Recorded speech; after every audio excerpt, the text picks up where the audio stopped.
Guardate, queste le case delle corporazioni. La prima era la casa della corporazione dei franco battelieri, ossia dei battelieri della città che non pagavano imposte nel molo delle erbe. Mentre, guardate, quella casa bianca con quella navicella sopra era la casa dei non franco battelieri, quelli che pagavano. No, va fare così. La seconda casa, Da somalo non farà. la casa della casa, era praticamente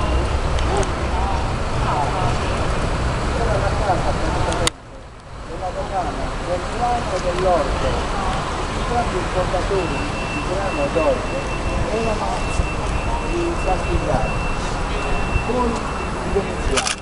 Per venire da Venezia qua si usavano il fronte